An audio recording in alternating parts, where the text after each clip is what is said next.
اس روئی عرض پر انسانی ہدایت کے لیے حق تعالیٰ نے جن برگزیدہ بندوں کو منتخب فرمایا، ہم انہیں انبیاء و رسول کے مقدس اصطلاح سے یاد کرتے ہیں۔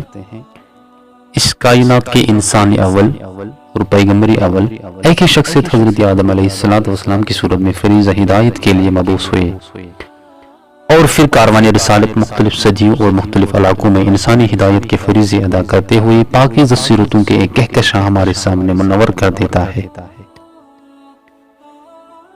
درخشندگی اور تابندگی کے اس ماحول میں ایک شخصیت خورشید جہاں تاب کی صورت میں زمانے اور زمین کی ظلمتوں کو مٹانے اور انسانیت کے لیے ہدایت کا آخری پیغام لے کر مبعوث ہوئے، جسے محمد رسول اللہ صلی اللہ علیہ وسلم کہتے ہیں۔ آج انسانیت کے پاس آسمانی ہدایت کا یہی ایک نمونہ باقی ہے جس سے قرآن مجید نے اسوہ حسنہ قرار دیا، اور اس اسوہ حسنہ کی حامل کی سیرت سراج منیر بن کر ظلمت قدر عالم میں روشنی پھیلا رہی ہے۔ حضرت محمد صلی اللہ علیہ وسلم اللہ تعالیٰ کے بعد وہ کامل ترین ہستی ہے جن کی زندگی اپنے انداز میں عالمی انسانیت کی مکمل رہنمائی کا پورا سامان رکھتی ہے۔ اسی سیرت طیبہ کو جاننے کے لیے know the fact with C A channel میں آپ سب دوستوں کو خوش آمدید کرتے ہیں۔ آج کے اس پہلے شمارے میں ہم بات کریں گے عرب میں شرک کی ابتدا۔ پورا دیکھیے ویڈیو کو، پسند آئے تو لائک اور شیئر ضرور کرنا، چینل کو سبسکرائب کرنا اور بیل آئیکن کو پریس کرنا نہ بھولنا تاکہ نئی آنے والی ویڈیوز کی نوٹیفیکیشن آپ کو ٹائم پہ ملے۔ دین ابراہیمی عرب میں زیادہ نہیں ٹھہرا، پورے ملک میں پھر بت پرستی پھیل گئی۔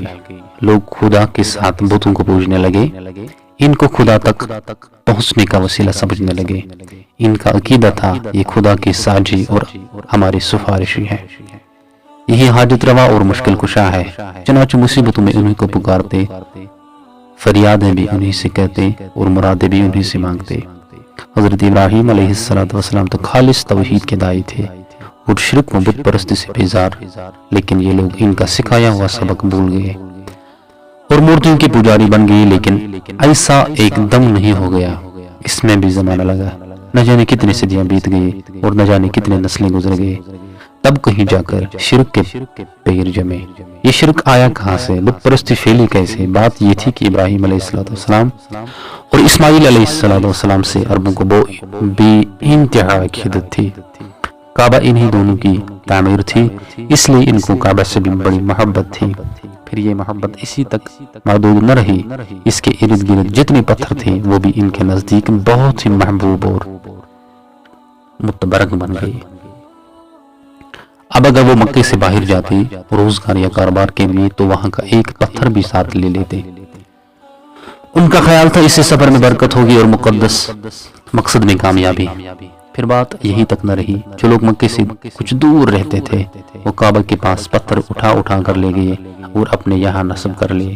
اب وہ کعبے کی ترائن کا طواف کرتے، حجر اسود کی ترائن کو بوسہ دیتے۔ اس طرح وہ عقیدہ جس کے خلاف حضرت ابراہیم علیہ السلام زندگی بھر جہاد کیا تھا، عرب میں پھر لوٹ آیا۔ پھر ایک بات اور تھی جس کی وجہ سے یہ عقیدہ اور تیزی سے پھیلا۔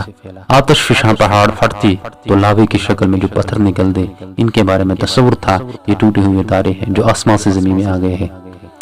یہی سے وہ پتھر مقدس سمجھے جانے لگے، کیونکہ بعض قومیں تاروں کی عظمت کے قائل تھے، اس لیے کہ ان میں خلا کے عالم کی قدرت کا جلوہ تھا، ان کی طاقت اور عظمت کا پرتو تھا۔ چنانچہ جن پتھروں کے بارے میں انہیں گمان ہوتا یہ ستاروں سے ٹوٹے ہوئے ہیں، ان کو بہت متبرک سمجھتے اور بے انتہا تعظیم کرتے۔ پھر عظمت کا یہ تصور اور آگے بڑھا اور اب ان کی پوجا بھی ہونے لگی۔ نسلوں پر نسلیں گزرتی ہیں رہے، یہاں تک کہ یہ عقیدہ بالکل پختہ ہو گیا۔ اب کوئی بھی پتھر مل جاتا تو جو خوبصورت اور سڑول ہوتا یا جس کی ساخت میں کچھ نیاپن ہوتا یا کسی مخلوق کی شکل سے مشابہ ہوتا، اس کی عظمت ان کے دل میں بیٹھ جاتی اور وہ اس سے پوجنے لگتے۔ پھر ایک قدم اور آگے بڑھے، اب وہ پتھروں کو خود تراشتے، اپنی پسند کے مجسمے بناتے، جس بزرگ یا دیوتا سے چاہتے منسوب کر دیتے اور جو دل چاہتا ان کے نام رکھ لیتے۔ پھر ان کو ایک جگہ نصب کر کے پوجنا شروع کر دیتے۔ عقیدت و محبت میں ان پر نذرانے چڑھاتے، ان کے نام کی منتیں مانتے۔ ان کا خیال تھا اس طرح وہ دیوتا اللہ کے یہاں سفارش کریں گے، بگڑی ہوئی کام بنا دیں گے اور آخرت میں ذریعہ نجات ہوں گے۔ مکہ میں سب سے پہلے جو بت داخل ہوا اور پھر خانہ کعبہ کے سامنے نصب ہوا وہ حبل تھا۔ اس کو لانے والا شخص عمرو بن لہی تھا۔ یہ کہیں سفر کر رہا تھا، راستے میں ایک مقام سے گزرا ہوا، دیکھا لوگ مورتیاں پوج رہے ہیں، اس کو بہت بڑا معلوم ہوا۔ ان سے کہا ایک مورتی ہمیں بھی دے دو، ہم اپنے یہاں لے جائیں گے، ہم بھی اس کی پوجا کریں گے۔ لوگ بخوشی تیار ہو گئے اور وہ مورتی لے کر مکہ آ گئے۔ پھر رفتہ رفتہ خانہ کعبہ کے پاس اور مورتیاں آ گئے، ان میں دو مشہور مورتیاں اساف اور نائلہ بھی تھے۔ یہ چاہے زمزم پر نصب تھے۔ اس وقت چاہے زمزم بالکل پھٹ چکا تھا، بہتری تو اس کے نام تک سے ناشنا تھی۔ یہی نہیں، بیشتر قبیلوں کی اپنی اپنی مورتیاں بھی تھی جو ادھر ادھر مختلف علاقوں میں نصب تھا۔ مثلاً عزے یہ قریش کی سب سے بڑی مورتی تھی۔ لات طائف کا ایک قبیلہ تھا، ثقیف یہ اس کی مورتی تھی۔ منات مدینے کے دو مشہور قبیلے تھے، اوس اور خزرج یہ ان کی مورتی تھی۔ ان کے علاوہ اور بھی بہت سی مورتیاں تھے۔ یہ وہی گھر تھا جس سے ابراہیم اور اسماعیل علیہ السلام نے اپنے مقدس ہاتھوں سے بنایا تھا، بڑی آرزوں اور تمناؤں سے بنایا تھا، جس کے بنانے میں اپنا خون پسینہ ایک کیا تھا۔ کیوں؟ صرف اس لیے کہ یہ توحید کا مرکز بنے، رب کا سب سے بڑا گھر بنے۔ لیکن قوم نے ساتھ نہ دیا، یہی خانہ خدا بت خانہ بن گیا، یہی مرکز توحید منبع شرک بن گیا۔ لوگوں نے ابراہیم علیہ السلام کا دیا ہوا سبق فراموش کر دیا۔ اب انہیں یاد بھی نہیں رہا کہ کبھی اس گھر سے توحید کی صدا بلند ہوئی تھی، بلکہ اب ان کے لیے یہ تصور کرنا بھی دشوار تھا کہ بت پرستی کے سوا بھی کوئی سچائی ہو سکتی ہے۔ جس باپ نے بتوں سے بغاوت کر کے پوری قوم کی دشمنی بول لی تھی، آج اسی باپ کی اولاد ان بتوں پر جان و دل سے فدا تھے۔ دوستو آج کے لیے اتنا ہی، یہاں سے آگے پھر کیا ہوا کیا نہ ہوا وہ جانیں گے انشاءاللہ اگلے شماروں میں۔ بنے رہے میرے ساتھ اس چینل پہ نو دا فیکٹ ود سی کے ساتھ۔ ملتے ہیں ایک نئے ویڈیو میں۔